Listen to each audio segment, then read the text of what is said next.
our second part here of the integumentary system is going to take us through the rest of the layers of our skin. So underneath the epidermis is our dermis, and its function is to support the epidermis from below. This is physical support as well as nutritional support as well. There are two layers within the dermis. The papillary layer is kind of easy to remember because it is the one that contains those dermal papillae that I showed you on the diagram before. In addition, it contains the capillaries and nerves that supply nutrients and sensations to the surface of the skin. The second layer within the dermis is called the reticular layer, and this is a mesh of dense, irregular connective tissue that is made up of mostly collagen and elastic fibers.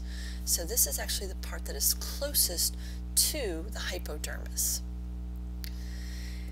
The dermis also has some cells of connective tissue proper that are present, so it's kind of a mixture of different types of connective tissue. It contains our hair follicles as well as our sweat glands, and this is where our other organ systems like our circulatory, our nervous system, etc. actually communicate with our skin. We have blood vessels and nerve fibers that are found here, and we don't find those within the epidermis. Underneath the dermis is the hypodermis, which, like I said before, is the subcutaneous layer. This is what stabilizes our skin position relative to the underlying tissues that we have. It is made up of mostly loose connective tissue with a lot of different types of fat cells in them. And there are blood vessels within the superficial region, so towards the dermis side of the hypodermis is where we will find most of our blood vessels. And this is the site of our drug injections using the hypodermic needle. So as you can see, whereas the epidermis was a little bit more layered and a little bit more complex, the dermis and the hypodermis are actually more simple, even though they are more thick than the epidermis. Now, there's a couple of characteristics that we typically associate with the skin. The first that I want to talk about is skin color. Skin color is created through interactions of pigments that we have present in the epidermis, as well as the blood flow of, within our dermis itself, So let's talk about some of those pigments that are present here. Now, I'm sure there's one that you're very familiar with, but we're going to go through the ones that you're not as familiar with first. The first one you probably won't quite understand, but it's called keratin. Keratin actually has an orangish yellow color to it. And if you think about it, it does probably not a surprise that some of this actually comes from food, like carrots and squash. And if you think about that orangey color that they have, or that yellowy color that they have, that's because of the keratin that is present. As we eat these foods, the keratin that is present in them actually accumulates in our epidermal cells. And this can actually lead to some funny situations, especially with babies, because typically some of the first foods that babies eat are things like sweet potatoes, carrots, squash, because they tend to like them because they're sweet. And sometimes they can actually eat a little too much of these things, and it can actually cause them to turn a little bit orangish in color. Not Oompa Loompa orange, but they have kind of an orangish tinge to them that they normally wouldn't have. That will go away. All they have to do is kind of back off a little bit on some of those orange foods that they're giving the baby. Now, this keratin is actually important within our skin because we convert that keratin into vitamin A. And in the epithelium, we use that for maintenance of those cells. If we have this present in the epithelial tissue of our eyes, we also use them for photoreception. In other words, these are some of the pigments that actually allow us to see are dependent on vitamin A. And we'll talk more about that process when we get to the eye itself. Now, the second pigment is the one you're more familiar with, and that's melanin. Melanin can come in several different shades or colors. You have a brown, you have a yellow-brown, or even a black. These are produced by specialized cells called melanocytes. And the melanocytes actually produce whatever shade of melanin that your body makes and stores them in vesicles.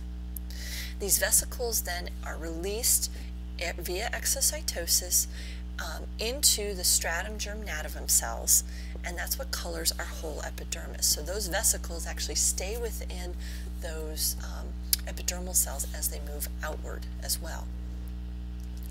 And you can actually see these here in the diagram. These dark cells are the melanocytes in the stratum germinativum, and the dark coloring of those is because of the melanin pigment.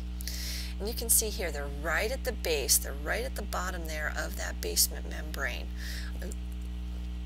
And the little dots here are the melanin pigment vesicles that are getting released into the cells of the stratum germinativum.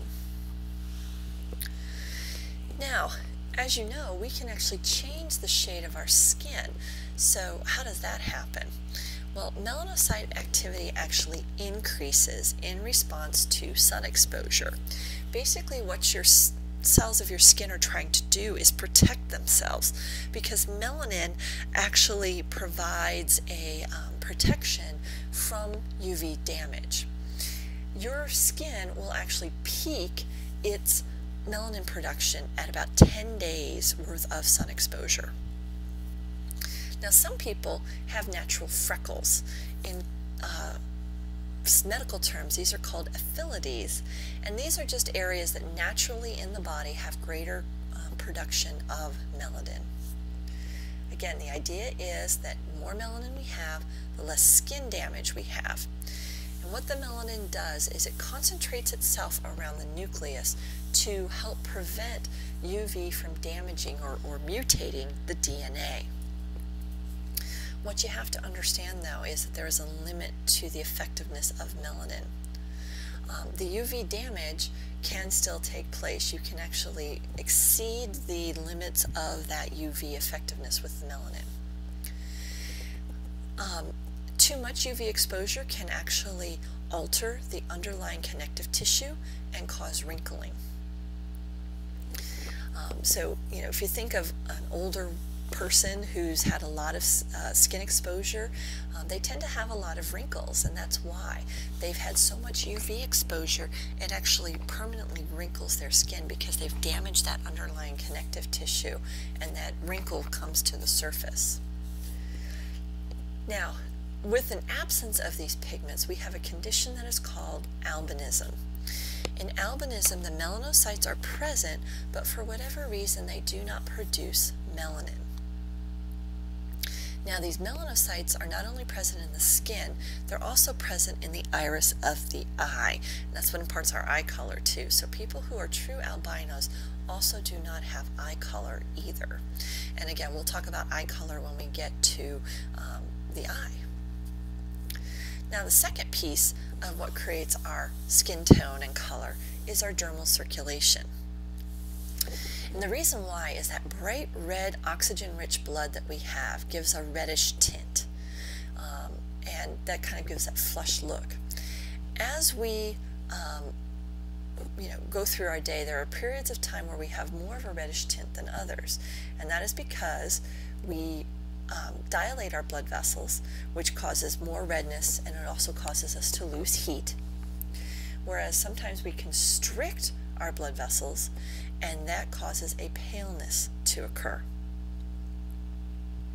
So there are times where you may look a little bit more pale, and those blood vessels are probably constricting, and other times where you maybe are a little bit more flushed, and that's because they are dilating.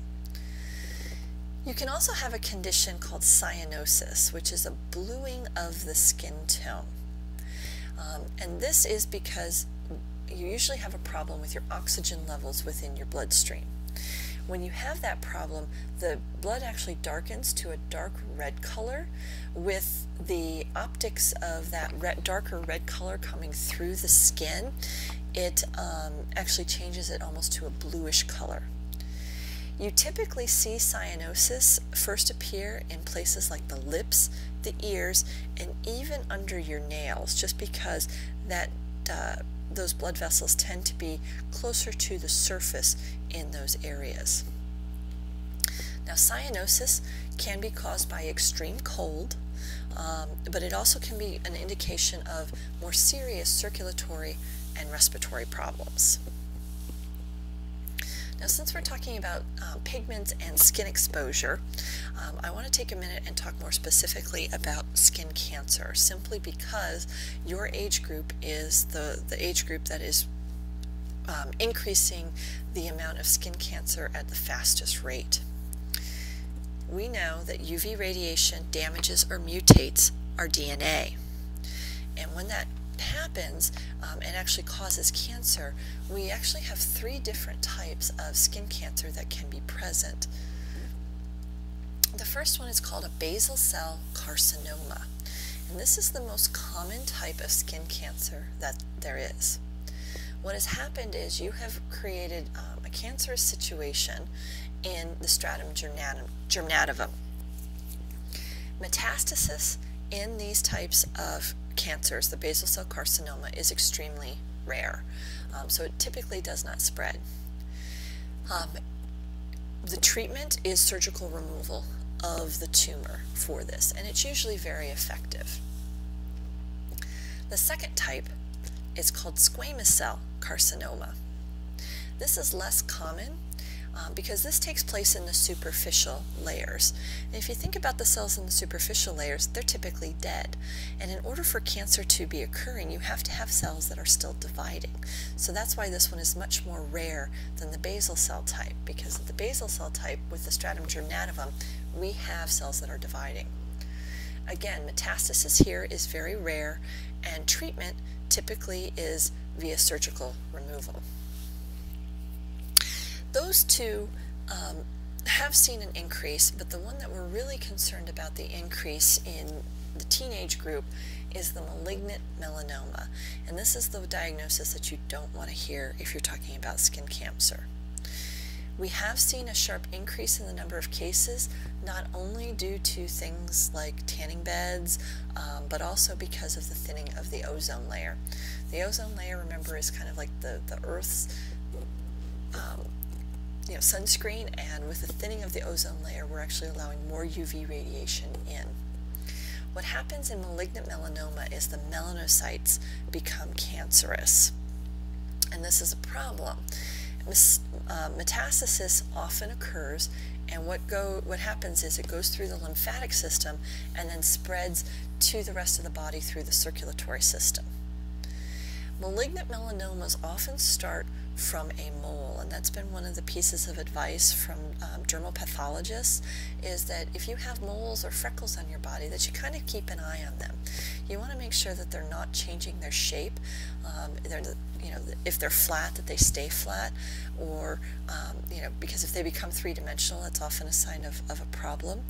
If they become asymmetrical, that's also a sign of a problem.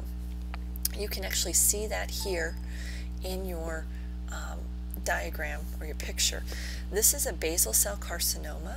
Okay, so you can see it would be very easy to remove that, and it doesn't look all that bad. However, if you take a look here at the malignant melanoma, we have that asymmetry that has taken place, and it also looks like this side of it has actually become 3-dimensional in nature. The other kind of giveaway is not just the asymmetry, but do you see how the edges, especially on this side, are not very clearly defined? That is another very typical symptom of a malignant melanoma, and those are things that you need to look for in your moles. Prevention sounds very simple, but unfortunately a lot of us don't do this, and this needs to be done year-round. You need to use sunblock of SPF 15 or higher on your skin, hats with wide brims, because actually we tend to forget of like the back of the neck, and we also need to make sure we try to stick to the shade as much as possible. Alright, so that kind of completes our look at the integumentary system itself in terms of the cutaneous membrane. And then what we will be doing actually together as a class is looking at the different parts of the accessory structures. And I will post the instructions for that here via video as well.